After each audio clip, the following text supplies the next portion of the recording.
I knew she was trouble the second she knocked on my gate with a clipboard in one hand and her mouth already open. "Mr. Dalen Avery?" she asked, like she didn't already know who I was.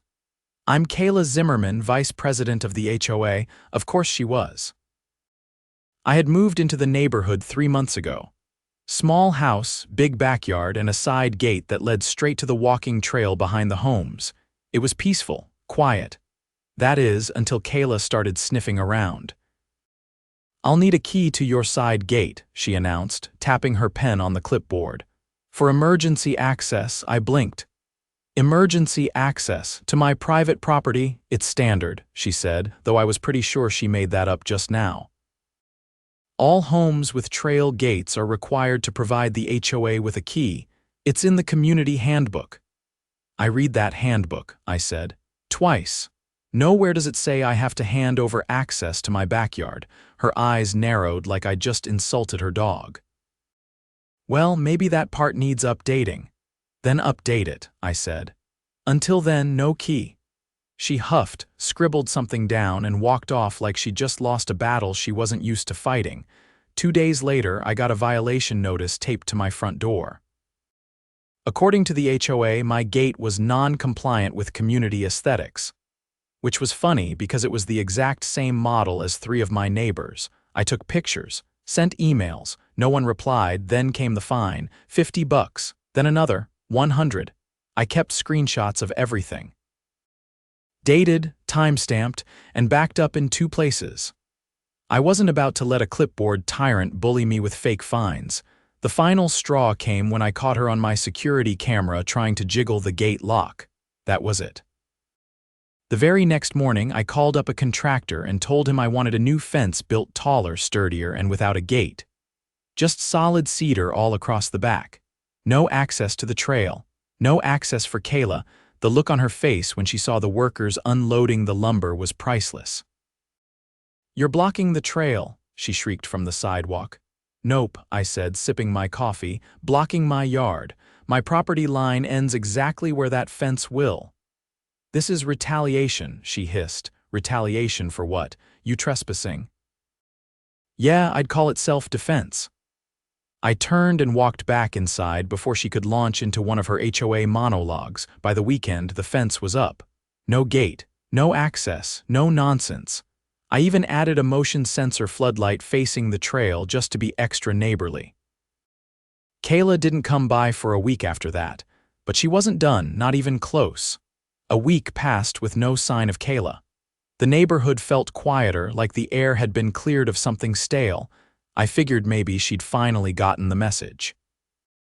But then, early one Thursday morning, I noticed something strange.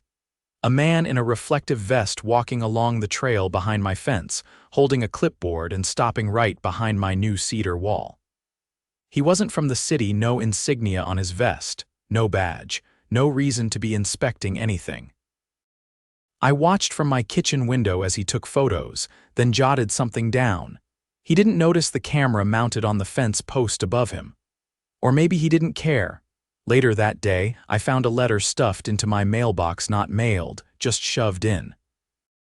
It wasn't even on HOA letterhead, just a single sheet of paper with what looked like a Microsoft Word template header.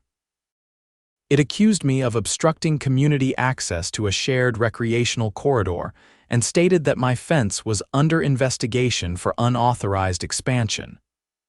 I stood there on my porch, letter in hand, wondering how stupid they thought I was. I knew my property lines. I had the survey paperwork from the day I bought the place, signed and stamped. My fence was 3 inches inside the boundary. I wasn't obstructing anything except Kayla's fantasy of controlling my backyard. I drove straight to the county zoning office. The clerk, a sharp woman named Denise with reading glasses and a no-nonsense voice, was more than happy to help. She pulled up my property file, scrolled through the records, and confirmed everything. No permit required for a privacy fence under 8 feet, no easement on the property, and no shared corridor designation behind my lot. "Can I get a certified copy of that?" I asked. She printed it out, stamped it, and slid it across the desk. If they're trying to bully you into removing that fence, they've got nothing to stand on. Oh, they're not trying, I said, folding the document carefully. They're about to trip over it. That night, I uploaded the footage of the mystery man to a private folder, along with copies of the zoning documents and every piece of correspondence I'd received. I had a feeling I'd need them soon. Turns out I didn't have to wait long. Saturday morning, I was having coffee in the garage when I heard the sound of metal grinding.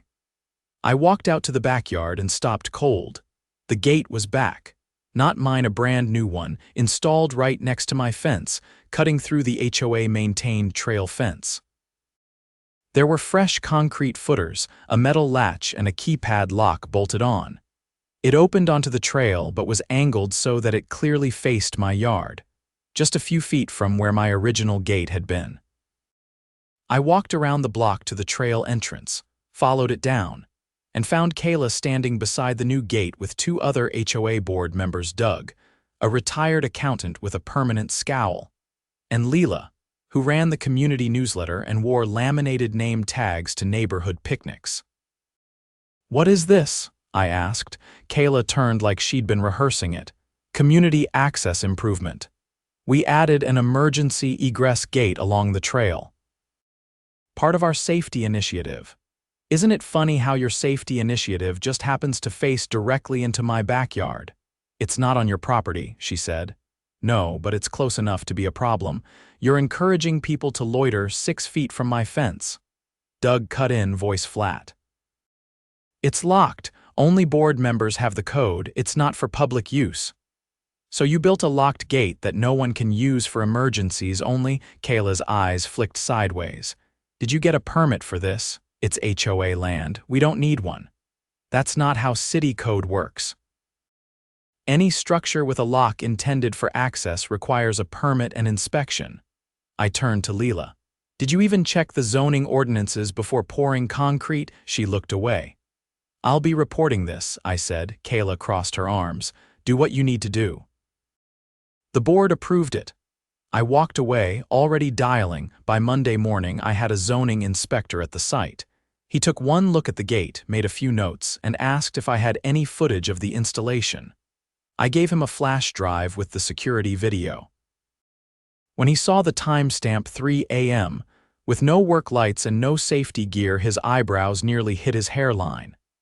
"That's illegal construction," he said.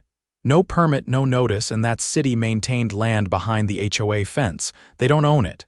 Things escalated fast. The city issued a removal notice within 48 hours. The gate had to come down. But Kayla didn't back off. She filed an appeal claiming the HOA had emergency jurisdiction over egress points in the neighborhood. At the city hearing, she showed up with a stack of printed emails and a binder full of loosely related bylaws. I came with a USB drive and a printed copy of the zoning office's official letter. The hearing officer didn't even let her finish. "Miss Zimmerman, you do not have the authority to modify city property without approval," he said. "The installation was unauthorized and must be removed immediately. Further attempts to circumvent city code will result in fines." Kayla glared at me like I'd just sunk her battleship. But she wasn't finished. The very next week, I received a letter from a law firm claiming to represent the HOA. They were demanding I remove my fence and restore trail access or face a civil lawsuit for obstruction, harassment, and non-compliance. I called their bluff. I sent a certified letter back with copies of the zoning approval, the city hearing decision, and a statement that any further legal threats would be considered harassment and reported to the state bar. Then, I filed a complaint with the state HOA Oversight Board. Turns out, this wasn't Kayla's first rodeo. 3 years ago, she tried to annex a neighbor's driveway under the claim that it encroached on community parking space. The neighbor had fought back and won, but the incident had never been formally reported. This time, I made sure it stuck. The Oversight Board opened an investigation. They subpoenaed meeting minutes, financial records, and board communications. What they found made my stomach turn. Kayla had authorized payments to a contractor who wasn't licensed. She'd approved the gate installation by email vote without public notice. And worst of all, she had quietly issued fines to 5 other homeowners on completely false pretexts, funneling the collected money into board discretionary funds. That was embezzlement. The police got involved. A detective showed up at my door to ask about the gate incident and the forged violation letters. I handed over everything: emails, footage, witness names. I even offered to testify if it went to court. Kayla was arrested 2 weeks later. Not only for embezzlement, but for criminal trespassing, falsifying documents, and misuse of community funds. Doug and Leeler resigned quietly before the next board meeting. The HOA was forced into emergency elections. I didn't run, but I showed up to vote, and so did half the neighborhood. People were angry, tired of being pushed around. For the first time in years, the board was made up of actual residents who cared about the community instead of power. As for the trail behind my fence, the city removed the unauthorized gate and posted a warning sign about tampering with public infrastructure. I added a second camera facing the trail, just in case someone got any bright ideas. Kayla hasn't been seen in the neighborhood since, but I hear she's facing felony charges. Funny how it all started with her demanding a key to my gate. She wanted control. What she got was a fence and a front row seat to her own downfall. The neighborhood cookout was 3 weeks after Kayla's arrest. It had been a yearly tradition before she'd turned it into a sign-up-only event with wristbands and vendor booths. With her gone, the new board brought it back to what it used to be: potlucks, lawn chairs, and kids running through sprinklers. I showed up with a cooler full of iced tea and a folding table. I'd barely set it down when a man wearing a faded navy ball cap gave me a 2-finger salute. "You're Avery?" he asked, already reaching out to shake my hand. "Name's Tom. I live over on Sycamore." "Heard you gave the HOA the whooping it's been needing for years." I nodded. "Didn't plan on it, just wanted to build a fence." Tom chuckled. "Well, you ended up doing more than that. You cleared out a hornet's nest." People around here are talking. As the evening settled in, more neighbors came up to introduce themselves. Some had lived on the block for a decade and only now felt comfortable speaking up. A woman named Aria told me her son had nearly been suspended from school because of a noise complaint filed by the HOA about his trumpet practice. Except, the complaint had been dated during spring break, when they weren't even home. Another man, Jorge, revealed that Kayla had tried to get his home reclassified as a duplex just to force him to repaint the exterior. Each story was worse than the last. Then a younger couple, Nate and Priya, pulled me aside behind the snack table with something that stopped me cold. "We used to help with the HOA newsletter," Priya said, glancing around. "Kayla asked us to set up a website for community updates. We ran it for about 6 months until we found something strange.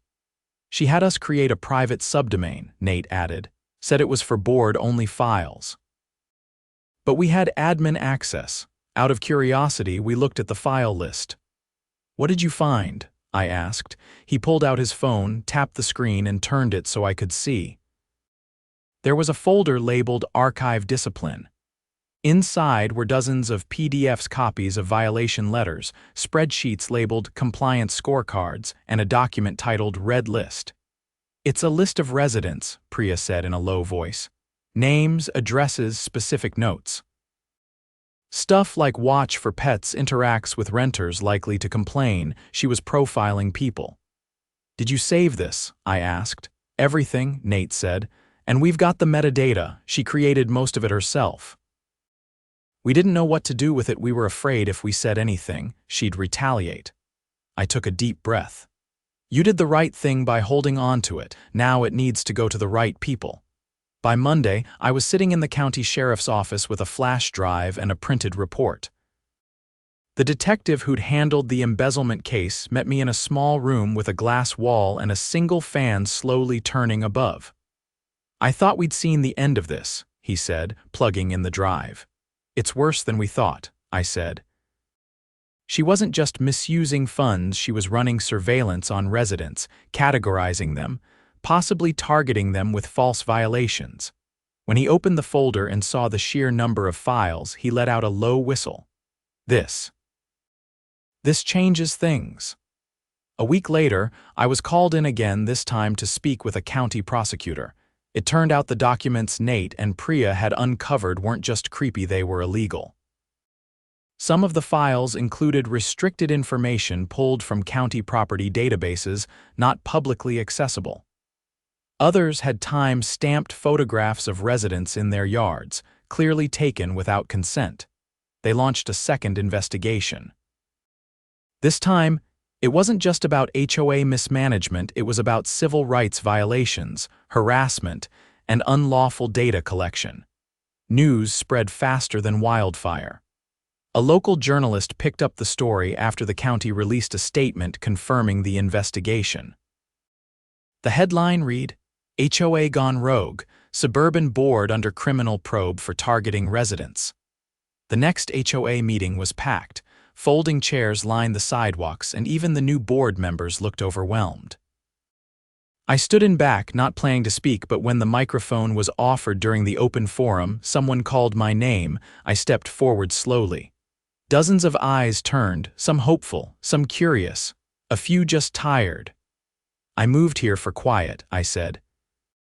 And instead, I found a system that had stopped serving the community and started controlling it. A few people nodded. I didn't ask to get involved.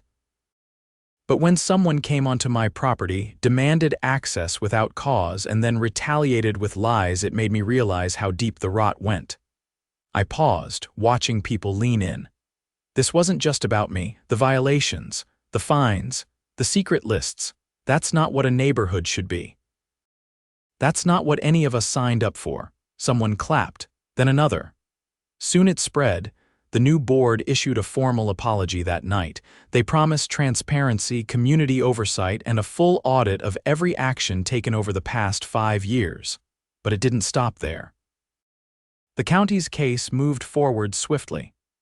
Kayla faced multiple charges, including illegal surveillance, falsifying public records, and tampering with county databases. The trial date was set, and her attorney tried to play the civic volunteer card, claiming she was just doing her best to maintain order. It didn't work. Nate was called to testify about the website. Priya presented the metadata trail. I brought in the zoning records and surveillance footage. Even Aria shared how the false complaint nearly cost her son his spot in the school band. The jury didn't take long. Guilty on all counts. She was sentenced to 1 year in county jail, 5 years probation, and barred from serving on any residential board for the rest of her life. The judge even referred the case to the state licensing board for possible fraud charges related to her brief stint as a community compliance consultant for other neighborhoods. The fallout was massive. Several neighboring HOAs began conducting their own internal reviews. The county passed a new ordinance requiring all residential associations to register board actions, fines, and violations with a centralized database accessible to homeowners. It was a quiet revolution, and it started with a fence. Months later, I sat on my porch watching the sun sink behind the tree line. The trail was peaceful again, no unauthorized gates, no shadowy inspections, no clipboard dictators. My neighbor Tom waved from across the street, carrying a bucket of driveway chalk for his grandkids. Aria walked by with her son, trumpet case swinging from his shoulder. Nate and Priya passed on their evening jog, giving a thumbs up as they went. The air was easier to breathe. Freedom doesn't always come in loud declarations or grand gestures. Sometimes it's reclaimed one board meeting at a time, one document at a time, one homeowner deciding to say, no more. And in the end, it was never about a gate. It was about standing your ground and proving that even behind a simple fence, truth has a way of getting through. The new board settled in quietly. For the first time since I moved in, there were no letters taped to my door, no clipboard patrols circling my yard, no sudden compliance reminders tucked into my mailbox. The neighborhood was still, but not the sort of stillness that comes from fear. It was the kind that comes after a long, exhausting storm. People were starting to live again, planting flowers without triple-checking plant height regulations, repainting shutters in colors they actually liked, leaving their trash bins out for an extra half-day without dreading a citation. And yet, something still didn't sit right with me.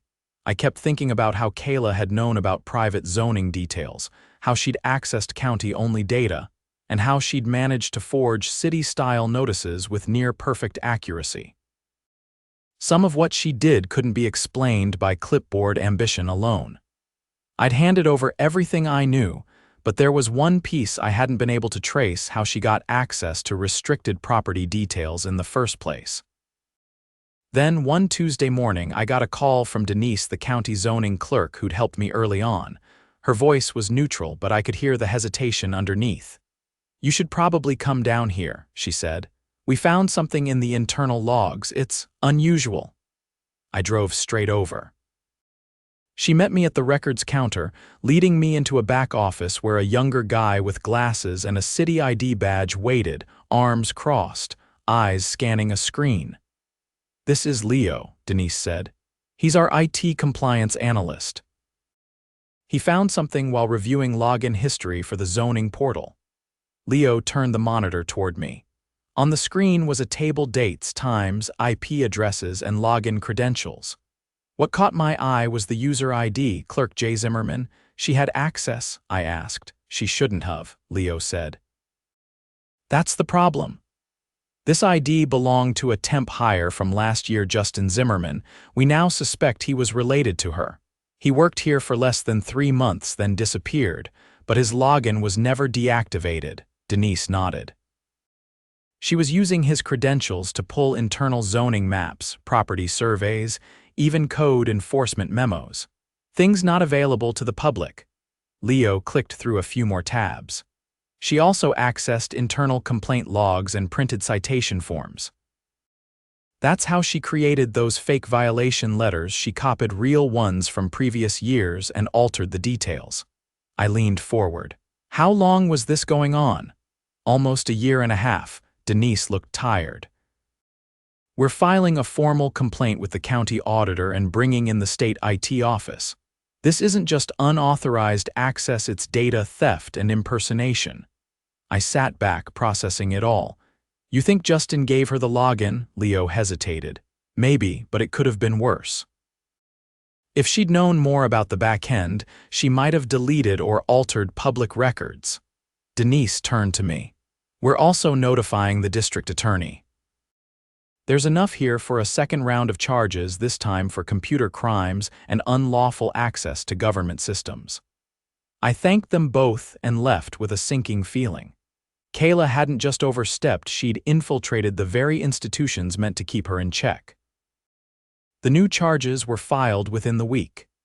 The DA's office added counts of unauthorized access to a government computer system, identity fraud, and misuse of restricted data. Her bail was revoked, and she was transferred to county lockup pending trial. The trial itself drew far more attention than the first. This time, local news cameras were stationed outside the courthouse. Reporters interviewed former HOA members, zoning officials, even Denise. A local radio host dubbed Kayla the gatekeeper, and the name stuck. I wasn't called to testify this time. I'd already provided sworn statements and evidence. But I attended the hearing anyway, sitting quietly in the back row as the prosecution laid out a timeline of intrusion. Login records, IP traces, surveillance links, and forged documents matched to real city files. The turning point came when Denise took the stand and calmly explained how Kayla had used her relative's login to manipulate city resources for personal gain. The defense tried to paint it as a misunderstanding, that she was only trying to protect community standards. But the jury didn't buy it. After 4 days of testimony and 2 hours of deliberation, the verdict came down, guilty on all counts. The judge, a silver-haired woman with a voice like gravel, wasn't subtle in her sentencing. "This wasn't community stewardship," she said. "It was a campaign of intimidation. enabled by deceit and unlawful access to public systems. You used your position not to serve your neighbors, but to undermine their rights. Kayla was sentenced to 3 years in state prison, 5 years probation, and a permanent ban from serving on any housing or neighborhood board in the state. The court also ordered restitution. She was required to pay back every dollar illegally collected from residents, plus additional fines for data misuse. When it was over, no one clapped. No one cheered. But there was a quiet sense of closure, like a heavy door had finally shut behind her. Back home, the neighborhood changed in subtle ways. The new board drafted a charter amendment limiting board powers and requiring public votes for any policy changes. A retired paralegal named Mrs. Hill offered free legal workshops at the community center, teaching residents how to read zoning maps and interpret HOA bylaws for themselves. People started walking the trail again. Dogs off leash, kids on scooters. Someone even set up a little free library by the bend near Sycamore Lane. I added planter boxes to the back of my fence: sunflowers, basil, and some cherry tomatoes. A small act, but it felt right. One afternoon, Jorge stopped by with a 6-pack of root beer and a grin I hadn't seen before.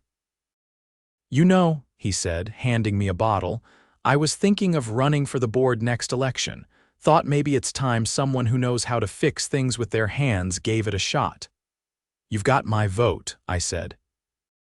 We sat for a while in lawn chairs, listening to the breeze carry laughter from the park a few blocks over. The neighborhood felt lighter now. Not perfect, but real. Later that week, I got a letter from the county clerk's office. They were launching a pilot program, an online portal for residents to access zoning and property documents directly. No board filter, no red tape. They called it the Community Access Initiative. At the bottom was a note from Denise. "Thanks for starting the fire." I pinned it to the corkboard above my workbench in the garage. It had started with a gate, a simple, unreasonable demand. But it ended with a community reclaiming its voice, a corrupt system dismantled, and a blueprint for neighborhoods everywhere to follow. Sometimes, the best fences don't just keep bad things out, they hold the line when no one else will.